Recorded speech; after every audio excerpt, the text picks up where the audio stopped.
பழனி முருகன் கோவில் 2000 ஆண்டுகள் பழமையானது என்று தெரியுமா?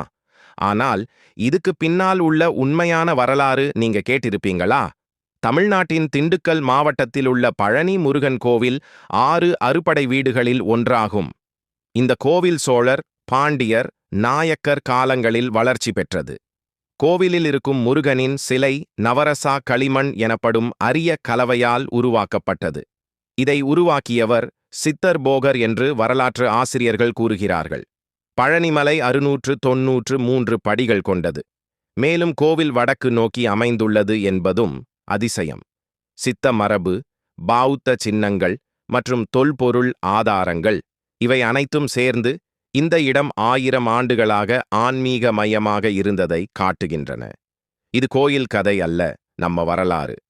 இந்த பழனி வரலாறு உங்க மனச கவர்ந்திருந்தா முருகன்னு கமெண்ட் பண்ணுங்க. மேலும் இப்படியான வரலாற்று கதைகள் தெரிஞ்சுக்க சப்ஸ்கிரைப் பண்ணிடுங்க.